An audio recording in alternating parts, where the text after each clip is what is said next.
Greenland విషయంలో America అధ్యక్షుడు వెనక్కు తగ్గుతున్నట్టుగా వార్తలు వస్తున్నాయి. అంటే మిలిటరీ యాక్షన్ నుంచి వెనక్కు తగ్గుతున్నాడు. మొదట్లో గ్రీన్లాండ్ కావాలంటూ ఎకనామిక్ అండ్ మిలిటరీ చర్యలకైనా సిద్ధమే అని ట్రంప్ ప్రకటించాడు. ఆ తర్వాత మీకు జేడీ వ్యాన్స్ నాయకత్వంలో ప్రతినిధి వర్గం గ్రీన్లాండ్ వెళ్ళింది. So Trump is very serious about Greenland అన్నారు. వెనజులా అధ్యక్షుడు కిడ్నాప్ తర్వాత ఇక ట్రంప్ ముందు ఇరాన్ భర్తం పడతాడు, ఆ తర్వాత గ్రీన్లాండ్ సంగతి వెళ్తాడు అని అనుకున్నారు.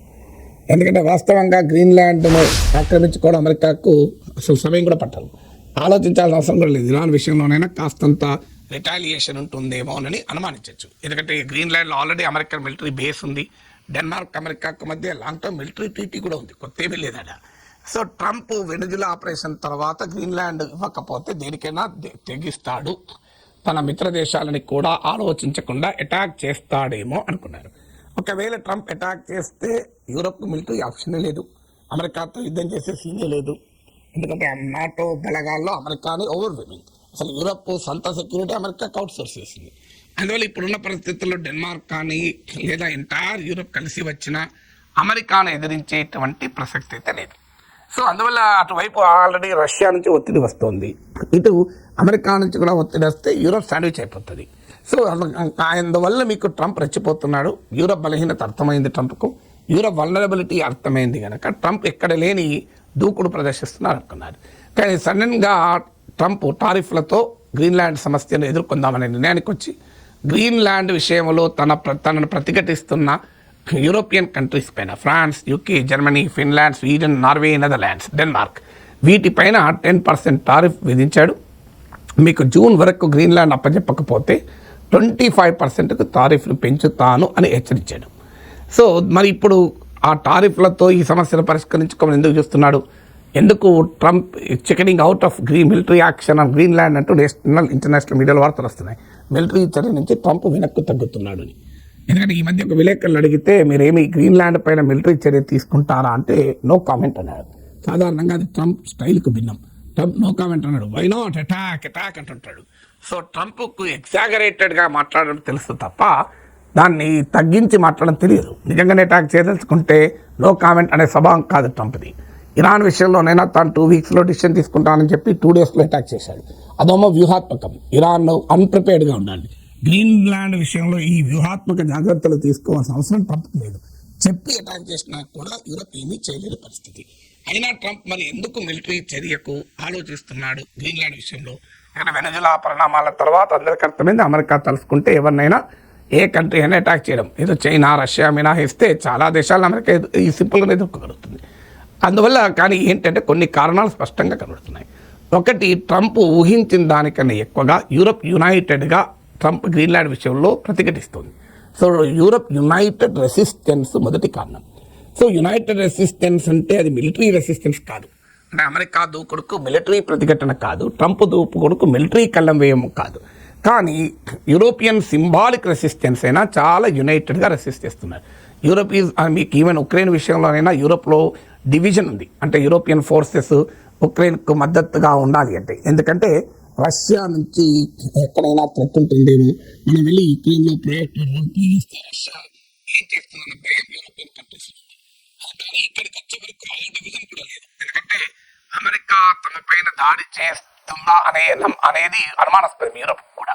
అందుకే కాస్త రెసిస్ట్ చేస్తే అమెరికా ఆగుతుంది అన్న భావనకు వస్తున్నారు. ఎందుకంటే ఒకవేళ అమెరికా అటాక్ చేస్తే అది friendly fire, Putin attack real fire.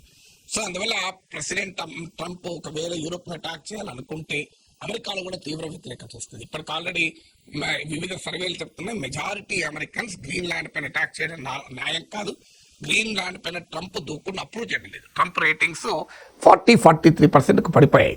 అందువల్ల so Europe is not Trump ఎగురుతున్నాడు కానీ అది ఇమ్మినెంట్ థ్రెట్ అనుకోవడం లేదు. అందుకే యూరప్ యునైటెడ్గా ఎంటర్ అవుతుంది.